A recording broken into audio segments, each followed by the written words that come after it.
Lucy, can you hear me? Okay, great. You need to close the curtains behind you. Yeah, no, I'm gonna set up differently. I'm running a little bit behind, so That's okay. I sent you a text because I wasn't sure I had the right yeah, link sometimes for it you. like takes I think everybody's on Zoom. I So know we all are, but it's working and it's good. I know it's working and it's good and we're broadcasting. I don't know what that means. Restarting.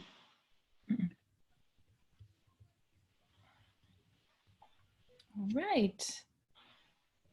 Welcome everyone. Good morning. I'm thrilled to see all of you joining us this morning. I'm Lucy Lepowski, and I am thrilled to introduce Erin Vilardi, who actually came and talked with the International Women's Forum Suncoast in the fall. And she's back today. She's the CEO and founder of Vote One Lead, which is a nonpartisan nonprofit which works to encourage women to run for office and helps them win. And she actually just had a candidate who won in this Wisconsin primary.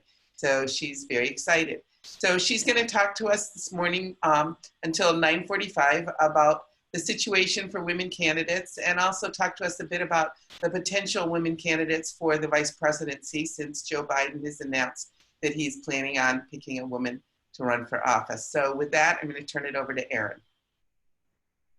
Thanks so much, Lucy. Hello, everyone. Thank you for joining us this morning. I'm coming to you from New York City. I would venture to say you probably will hear not very much in the background as New York, like many major metropolitan areas, especially New York, is quite quiet right now as we're all practicing staying at home and social distancing with the coronavirus, with COVID-19. And so Vote Run Lead, like many nonprofits, finds and businesses and the entire world, really find itself at a really unusual time in which the ways of which we go about our work of training women to run for office are not an option right now. One of the things that Vote Run Lead does in training women to run for office and win is we go to all corners of America. We go to rural communities. We go to, we get on airplanes, we go from city to city. We have a network of national trainers, over 100 national certified trainers who are in 38 states. And so over the last several weeks, like many businesses and nonprofits who've been able to do so, we have really transitioned to a digital delivery of our programming. And as many candidates and campaigns have had to transition as well to digital delivery. And if like me, yes, I can get on the Zoom, I can do the Facebook and the Twitter and all of that, but I wouldn't say that I, have sort of deep skills to really transition what this looks like. And so like many women candidates, like a lot of campaigns, like a lot of nonprofits, really figuring out over the last couple of weeks what that looks like. And so what Vote Run Lead did, and we're a national nonpartisan 501c3. And so we are not endorsing candidates. We're not supporting candidates. We are training women to run really successful campaigns and to run as they are. Our methodology, our message is called Run As You Are. It's our, it's our mantra. And it really, are we having an issue with the sound? I just want to make sure everybody can hear us.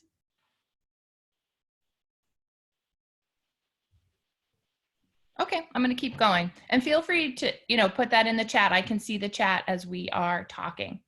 And so we've had to make that transition. So the first thing that we did in figuring out how to move from, I think we had 30 some events on our calendar across the country. It was Women's History Month, right? When this all hit.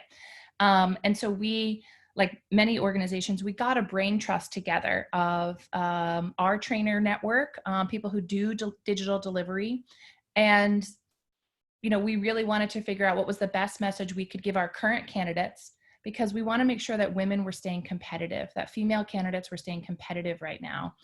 We have this sort of second wave, if you will, of a record number of women running. And we're seeing more and more women who are running for the second time who weren't successful maybe in 2018. And we wanted to make sure that the COVID-19, the virus, didn't really stop that momentum. Because we know many of these unusual suspects, many of these non-traditional women running for office didn't have those same kind of networks to fall back on, maybe didn't have the same kind of fundraising networks to fall back on. maybe didn't have the same kind of organizing infrastructure. And what they were counting on was a deep field program, was going door to door, knocking on their neighbors door to door, explaining who they were, getting in front of people and, shaking hands and doing the retail politics. So what our brain trust told us and what we've been able to do over the last couple of weeks is essentially provide experts to women through something that we're calling your kitchen cabinet. One, we needed to sort of put a big hug around our community and let folks know that you were going to be okay, your campaign's going to be okay. This thing that you've thrown yourself into, that you've sort of given all of your life to in the last months and weeks, there was going to be an end to this, but in the meantime, we were going to teach you how to make that shift. And so over the last couple of weeks, we have been delivering something called Your Kitchen Cabinet, Every Woman's Virtual Campaign Team. And we have been sort of culling from experts from who do digital delivery, who really sit at that intersection of retail politics and some of the new tools with Facebook and geo-targeting, and have been able to deliver to women's campaigns, to their campaign managers, to women who want to help other women candidates in this time, really concrete ways to get involved. And Your Kitchen Cabinet so far has had over, we did it 2 weeks in a row, something like 350 signups and over 200 actual participants. And we're doing these on a Saturday. And so we maxed out last weekend. Lucy had tried to get on. But I think it's a real testament because what we've been able to bring to folks is sort of an empathetic view of leadership right now. So one of the things that we're hearing from women is that they're afraid to fundraise. That they are not sure about the sort of tone that they should take in how to, how to talk to constituents. They're worried about the elderly in their community, a group that often turns out to vote and that they've had experiences with over the last several weeks. So we pulled together 5 resources, one very specifically on fundraising, and that you have to use your own radar, your own intuition right now, and that these fundraising calls that you're doing, these outreach calls that you're doing are sort of not that anymore. You genuinely need to check in on your community. And for women, that's what they wanted to do, right? It was sort of the skills that we already were tapped into about, I want to pick up the phone, I want to see how people are doing, I want to spend 15, 20 minutes on each of these calls, but my fundraising person sitting next to me says, no, make the ask and hop off. That is actually what we should all be doing right now. We should be spending that extra time with our constituents. We should be having those longer dialogues. We should be asking people what they need and what we can do for them. And being able to flip that conversation for the female candidates running right now, especially at the local level, they were like, I can ask for money later, or I can ask for money at the end of the call if I can gauge that someone has the opportunity to do that. But if I can provide a service to this person, getting them connected to a food bank or getting their friend of a friend or solving a problem for them, I'm guaranteed to have their vote at the end. And I feel good about what I'm doing. And this is why I got into this race in the first place. So we really were able to just sort of take a little bit of that anxiety away when it came to voter contact, when it came to fundraising. And the second big thing that we did is really sort of shift from what used to be how to campaign to how to campaign right now. Email, even though we're a little bit sick of these sort of, I'm sure many of you on this list have lots of emails that you're getting, but email is the communication tool right now. Social media is the communication tool right now. Phone calls are the communication tool right now. Voter contact is still the #1 way to get people to vote for you and to win. And so you have to really shift what voter contact looks like. People are very curious about mail-in balloting, about the primary dates changing, about how their elections are shifting, about what's happening with our elections nationally. And so when candidates are making these phone calls, we're telling them, you have to become an expert on your geographic region. What does the mail-in a ballot do? Do you have absentee balloting? Can you vote by mail in your state? What are those deadlines? What are those requirements?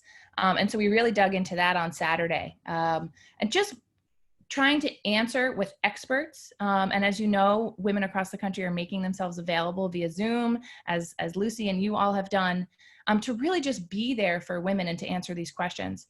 After we're doing these sessions, we're also providing in our private Facebook group and via email a little bit more detailed and in-depth coaching, if you will, especially for volunteers who want to figure out, how do I phone bank for a candidate? How do I send an email that says, like, I want to help? And the title of that email is, I want to be a virtual volunteer, and here are my 3 skills. And you probably have to send that email twice because, people are a little bit inundated, a little bit overwhelmed right now.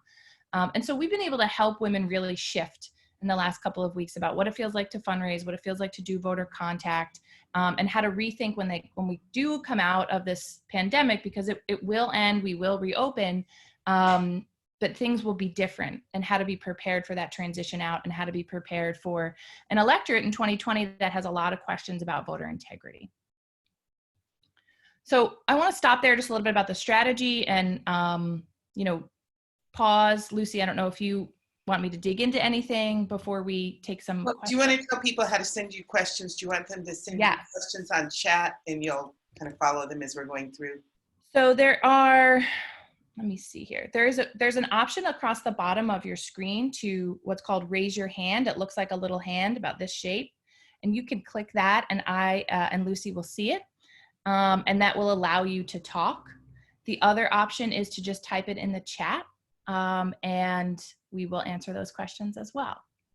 And let me just say, I see there's several people from the International Women's Forum who are signed on as Tanya. That's because Tanya gave them their link. So when we call on Tanya, it may be someone else, and just tell us who you are.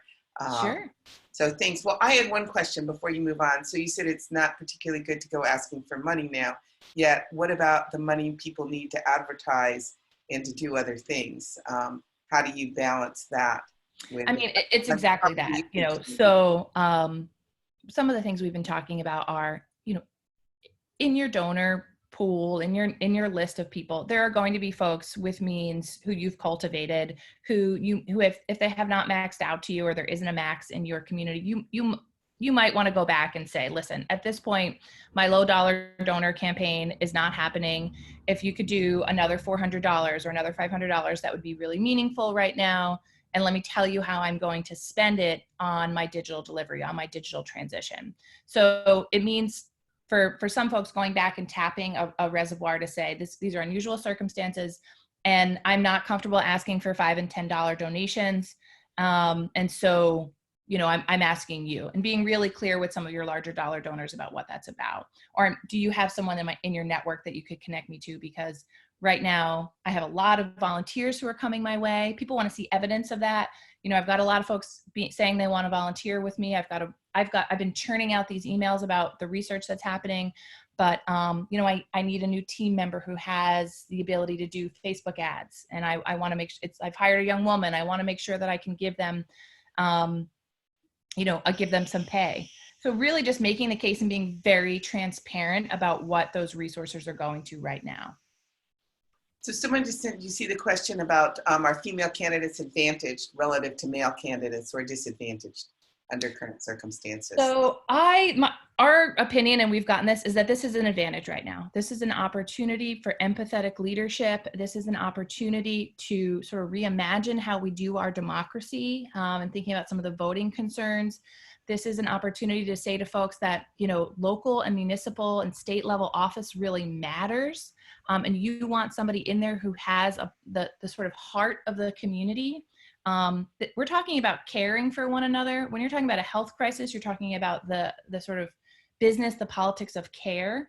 And, for better or worse, women, have a perception of doing that well. I think that perception is true. Some of the research bears out that women do have a greater tendency to sort of connect and to care for a constituency in a different way, higher transparency, greater outreach to their constituents.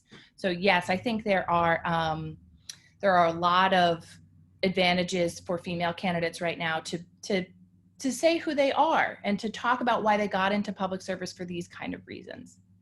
Erin, Janice Arrow has her hand up. All right, Janice, go ahead. I think, yep. Did you unmute it? Can you hear me?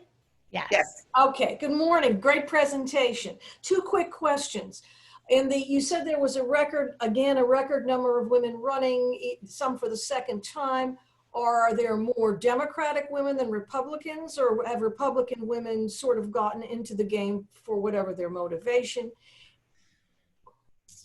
The first question, Center for American Women in Politics, COP, has done a really good job of tracking. some primaries have happened, so the numbers may be different, as some primaries have occurred. There has been a slight uptick in Republican women, but the Democratic women to Republican women continues to outweigh. I think it's like 1 to 4 or it's some pretty significant numbers. Great. Second question. Are these vast number of Democratic women running at all levels, from judges to school board to Congress? So what COPTRACS actually is, I think, the 100 largest cities, state legislatures, in Congress, but we really specialize in local office, and we are seeing a continued surge at the city council level, at the school board level.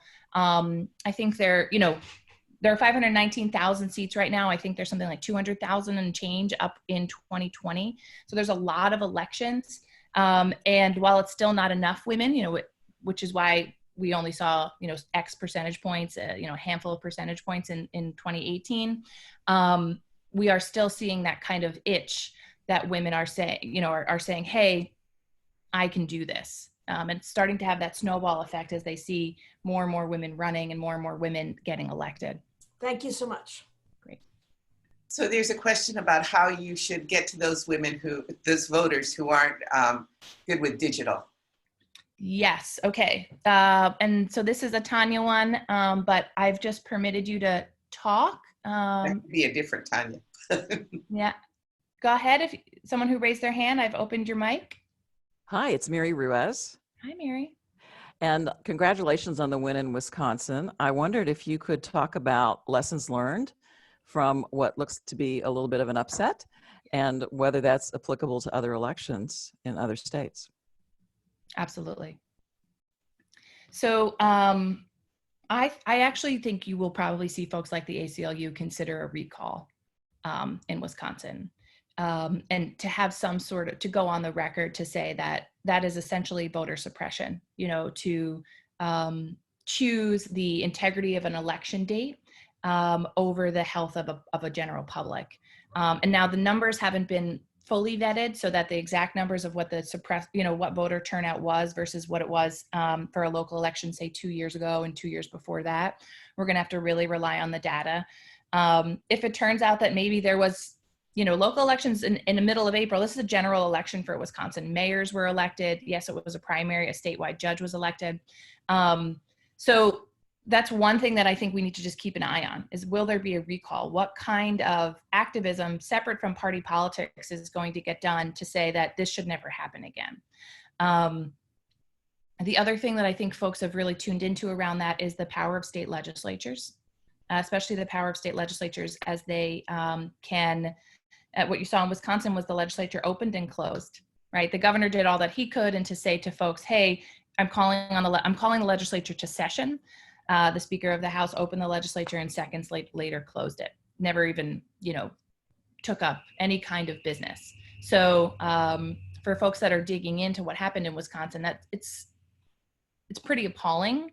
And I think people are really, while some folks were excited about getting involved in some of the pro-democracy reforms, I think nationally you're going to see a larger advocacy around democratic, small d democratic reforms, pro-democracy reforms. So how do we get information about mail-in voting? How do we get our state to go to a mail-in voting option? Only 5 states across America actually have mail-in voting as their standard way of voting, in which a ballot gets mailed to everyone. And that's Oregon, Washington, Hawaii, Colorado, and I want to say Wyoming. I'm blanking on the 5th, but I'll send there's a really great infographic I can share with you, Lucy, to share with everyone. And so that's one thing. Who gets elected to the state legislature is critical. Will the ACLU or some of the civil rights groups actually look into this? And then what can localities do? What can municipalities do at a county level? Because the way voting works in most states is at sort of the county level. And so people are starting to say, what are the other levers here that we can help protect the vote? So the woman that I'm talking about, she'll be an alderwoman in the 8th district. Only 2,000 people voted. Only 2,000 people voted. It's a Latinx majority community. She's the first Latina to hold that seat. She's the first out person to hold that seat. And while it's remarkable, and she probably would have won anyway, right? Like she's a former state assemblywoman. She's an amazing organizer. but there's, 2,000 people voting. That's in a city as large as Milwaukee. It's something there. You saw the pictures, I'm sure, across the news media, where people, that's an extraordinary ask of someone to get out and vote under these conditions right now. Mail-in vote is somebody, it's called the National Vote at Home organization, is an organization I would recommend checking out their website. They have a lot of toolkits. And then Michelle Obama has started something called When We All Vote. It is nonpartisan, but it's some of the best information and some of the best infographics around what's happening for some of these pro-democracy reforms. So, and I don't know if Natalie is the one who has her hand up, since it's another one signed up under Tanya, who's asking about digital and older people who can't reach via digital. Sure. So, okay, great. So one of the, that's definitely come up, especially as we have also folks 1 in 5 women who come through Vote Run Lead are from rural communities. And so the digital divide in rural America as well. Phone calls. That's the best way to do this. And it probably means you are calling several times before you're getting someone on the phone. It means that you're spending anywhere from 20 to 30 minutes sort of explaining who you are and figuring out what the needs of that person are. There's some skepticism, of course, as you know, for the elderly, get a lot of phone calls about everything from life insurance to, whatever people are trying to sell, a sort of scam that week. So you want to be very clear about who you are when you're calling. Hopefully you've done some of the legwork in your community, so it's not the first time that folks are seeing either a yard sign of yours or your name is somewhat familiar. We have found actually that older folks are on Facebook, and we'll go to Facebook and sort of type your name in to make sure that you're a vetted candidate. Asking them to friend you on a personal level so you can message there. Facebook we found is one of the ways to do it. But you then, if you still sort of can't permeate through the phone call, is you have to find a sort of trusted ambassador who has an in to that community. So if there's an apartment complex that is, primarily for the elderly, who do you know within that apartment complex? Who can you find out from the voter rolls? Somebody who maybe has been a poll worker before, right? We know that the poll worker population is often over 50. So what data, what lists can you call to say, okay, this person lives in this community, they can sort of serve as an ambassador for me, I can get that information. If it is sort of an assisted living home or something like that, you want to be able to share some of your flyers or materials. We've had folks who've dropped off toilet paper and materials and say things like, don't touch me for 3 days, courtesy of, Susan for city council. I hope you're all staying well. Here's information about what you can do for COVID-19, how to stay safe. That's not when you're dropping off your campaign materials. That's when you're dropping off your sort of in service to the community materials.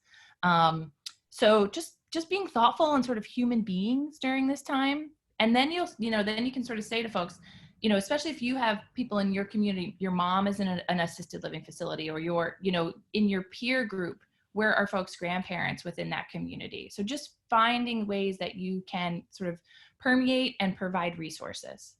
So I think that, Tanya, if you want to unmute her, is Natalie. Does that answer your question, Natalie? And after your question's been answered, you can lower your hand by, I think, clicking on raising hand. Alex, do you have a question? I'm going to unmute Alex. Okay.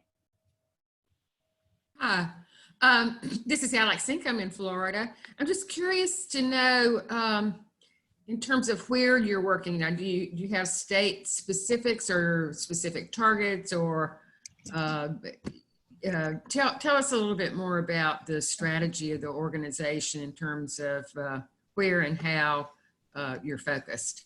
Sure. So just this year, we have received a multi-year grant that has allowed us to actually choose some states that where we can actually start to look at women who are running for the state legislature. And that strategy will be in 3 states right now. It'll be Georgia, Minnesota, and New York.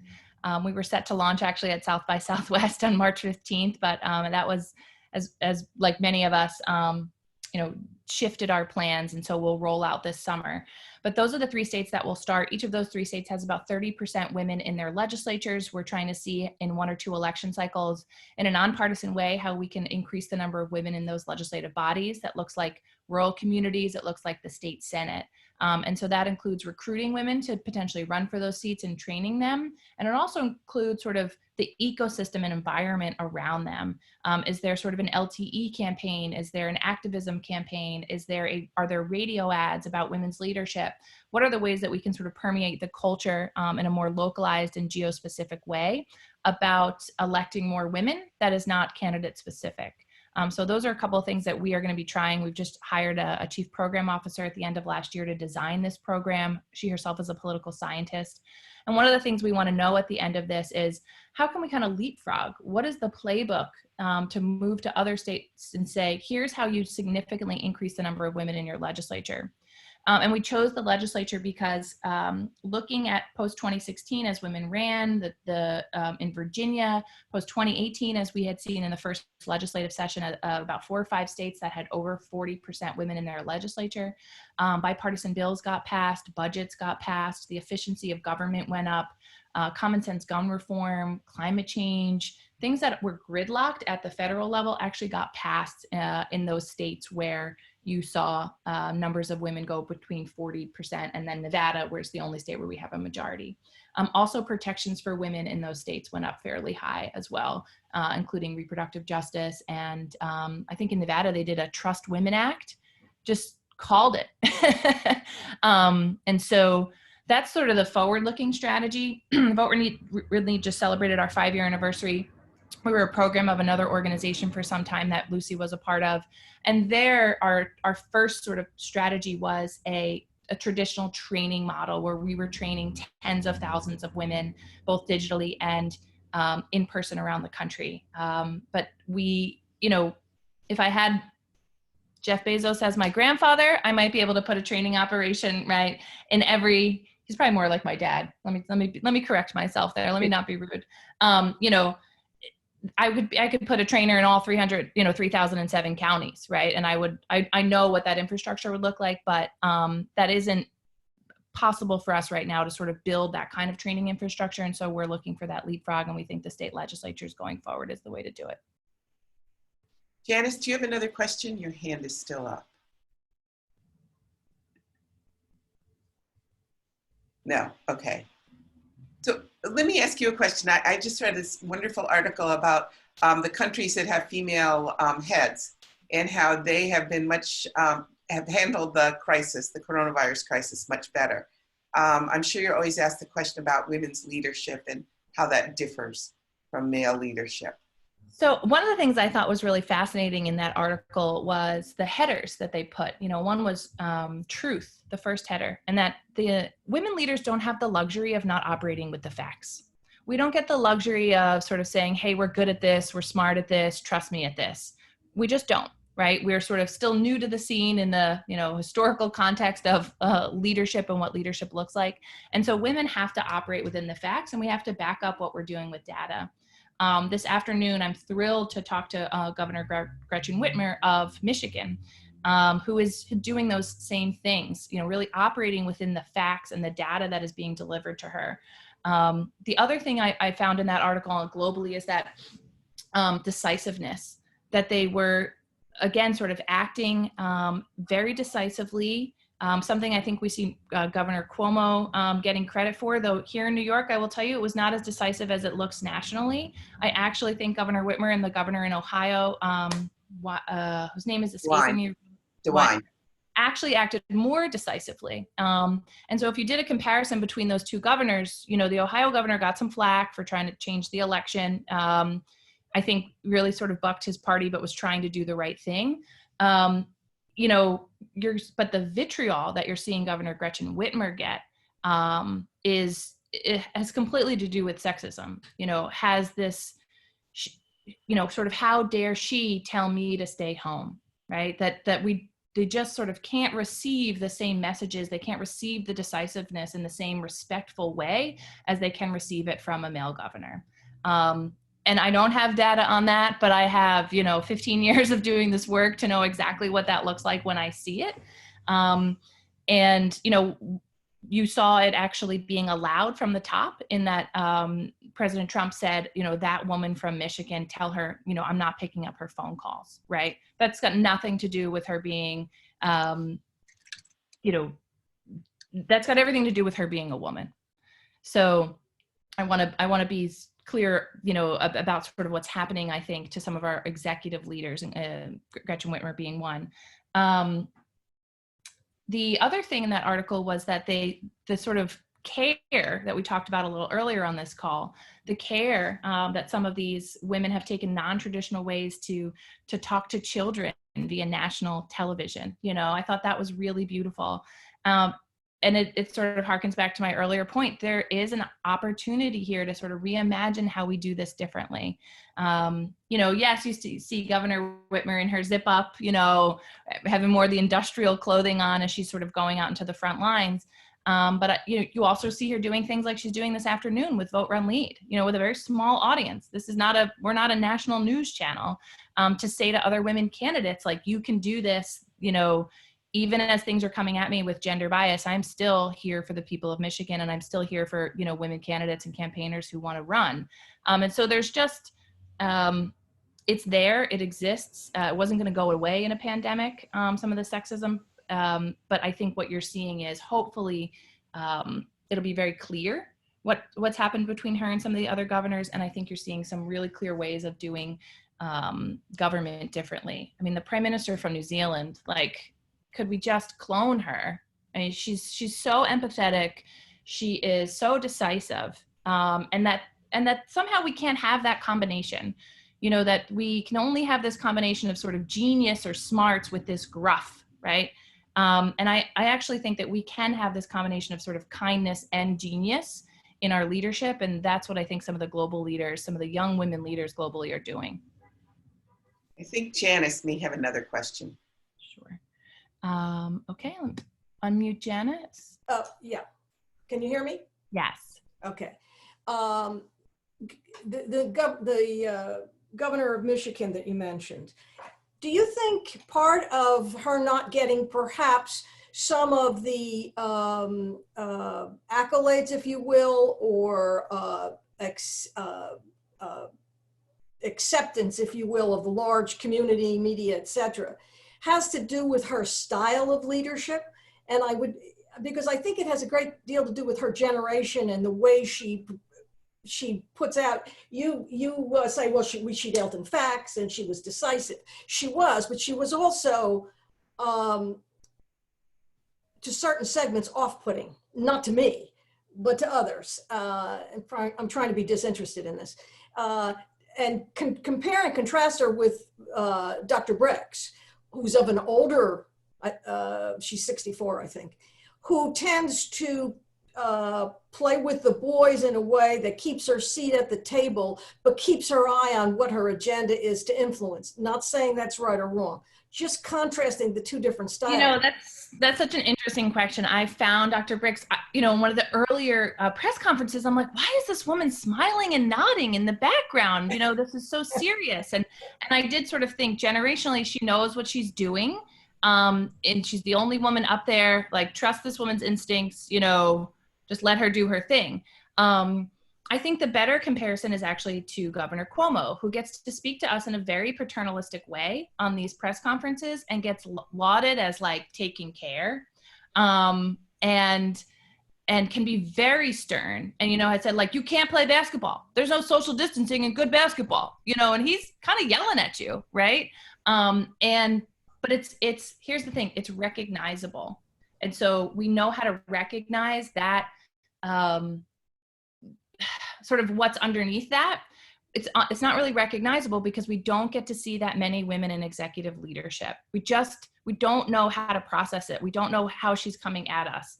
And so it can feel, and sometimes it should feel grating, right? In the sense that if I'm trying to get something heard and you're not answering me, then, you're not listening to me, then I'm going to say this in a couple of different ways. We don't ever get to see frustrated women. I don't know if anybody watched the Hillary documentary. on Hulu. It's like a 4-part series. And how many times I thought in that documentary that she was so deeply frustrated by what had been happening, but every time she went out on the national stage, she had to just whoop, put a new face on and sort of, you know, have an ear-to-ear smile with pundits and with the media.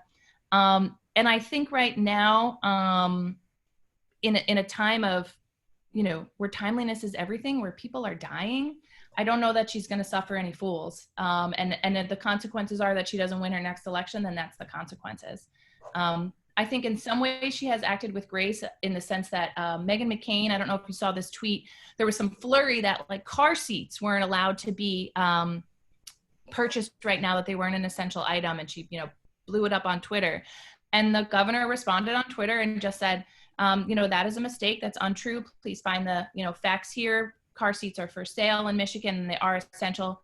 Have a wonderful holiday and I hope you and your family are well. And it was like just her ability, I think, to rise above the occasion. We ask so much of our women leaders, like she has to operate with grace and save lives at the same time.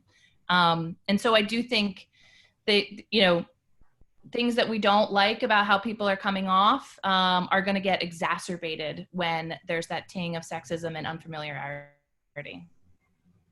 So I think that Tanya is unmuted her. I think that's Natalie with another question. Okay. Natalie, are you unmuted now? Anyway, let me ask her question. And that's, how do you get out the word to legislatures that those with substantial women representation have more effectiveness? Yes, I will send you a couple articles. Talk a bit about the vice presidential Yes, candidates who could be potential candidates. Absolutely. So there's a woman named Julie Cohn out of the Democracy Alliance who's writing quite a bit of this. She's also part of the National Women's Law Center. So I have some writing on this. I think it is, I'm imagining there are a couple of academic centers who've been looking at this because we're not the only one to spot that trend. So I'll make sure that you have that research, but I'm trying to get journalists to pay attention to this right now. And it's been tough. You know, the news cycle is, even prior to COVID-19, the news cycle is very Trump heavy.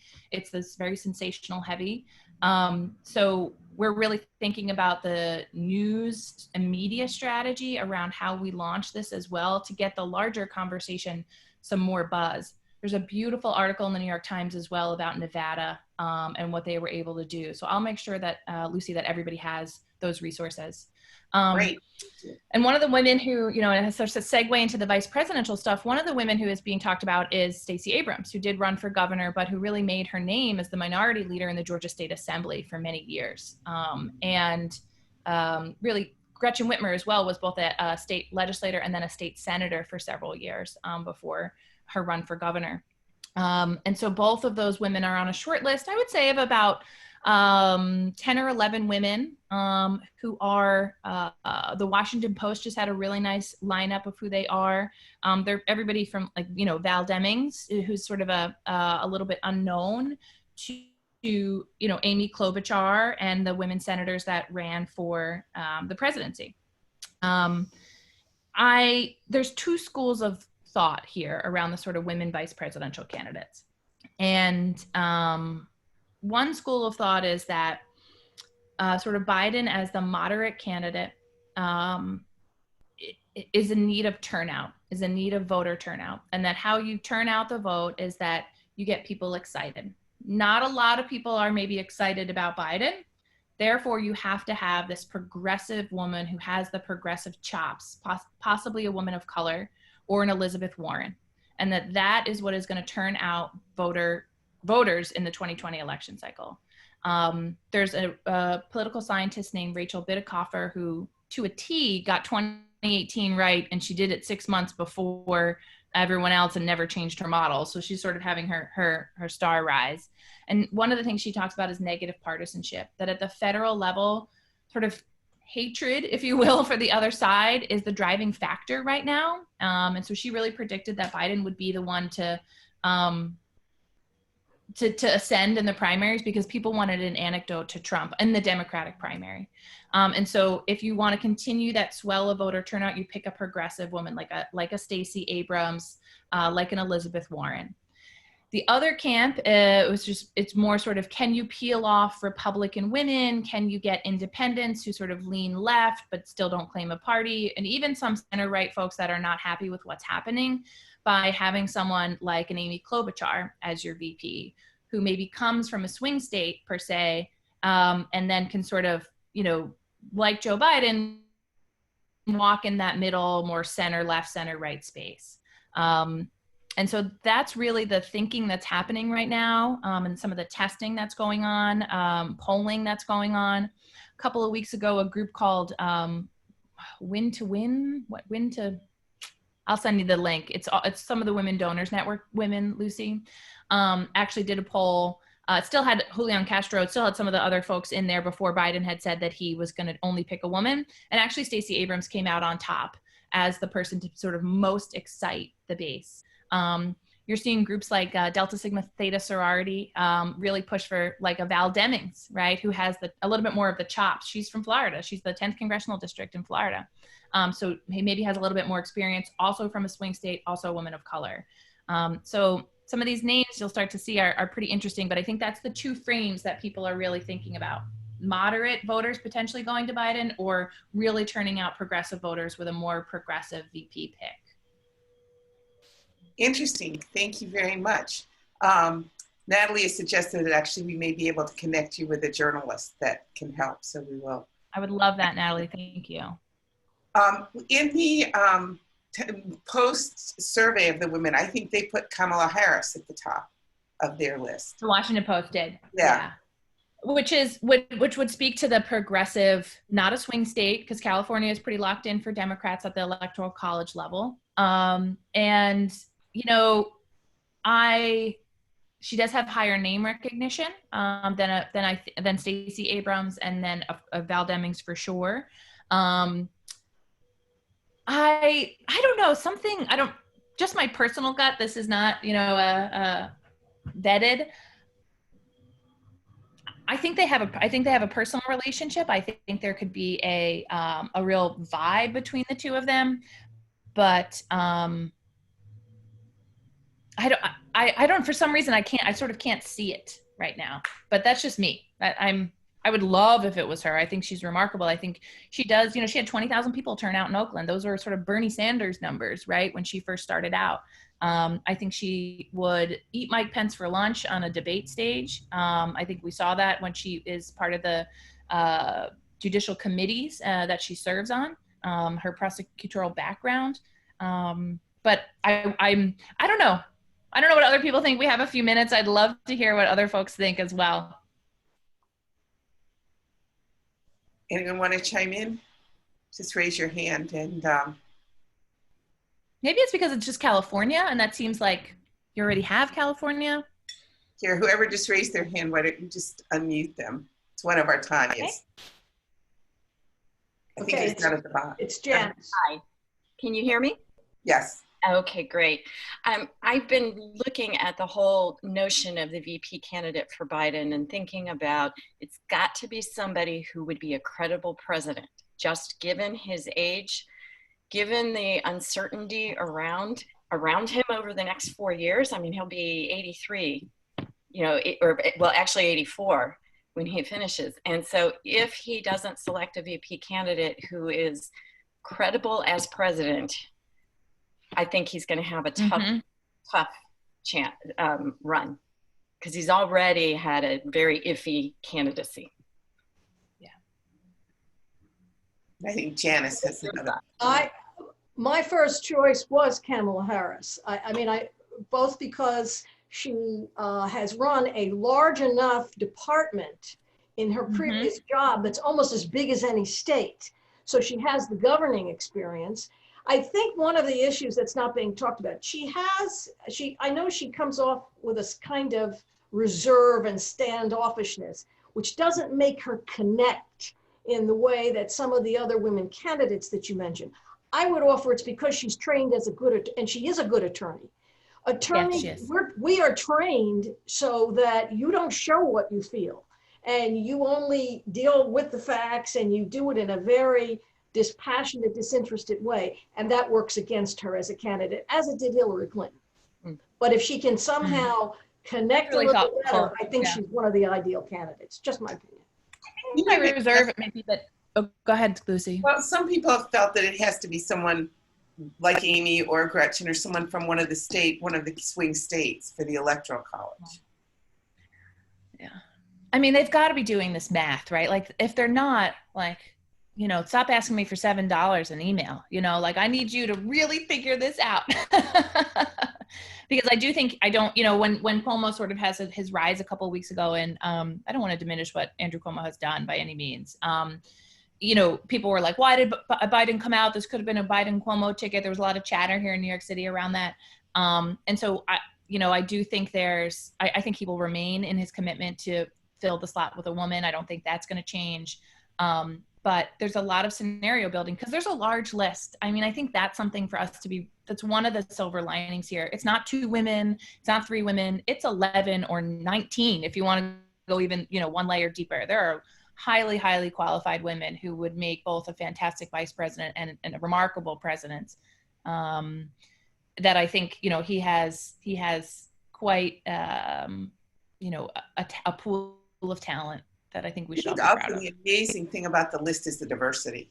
I mean, it is a very diverse group of women. Yeah. It's not just a group of white, middle-aged or older women. They're young, they're old, they're Black, they're Latina, which is, I think, amazing. Anyway, we've hit our witching hour, and I just want to thank you so much for doing this. I think you've been very provocative, given us all a lot to think about, as well as a lot of practical advice. And you've mentioned a lot of extra information. And if you share that with me, I will be happy to share it with everyone who has been on the call with us. So, and for all of you, if you want to see Erin's website and what's going on, it's voterunlead.org. And can they listen to you and Gretchen, or is that a small? So unfortunately, only Instagram is the only live social media platform where 2 people from different locations can come on. So it will only be on Instagram. You have to have an Instagram account to listen in, but we will record it and we'll put it up as soon as we can on Facebook, LinkedIn, all that. Great. Thank you so much. And thank all of you for joining us today. Thank you. Thank you. Natalie, Alex, Janice, thanks so much.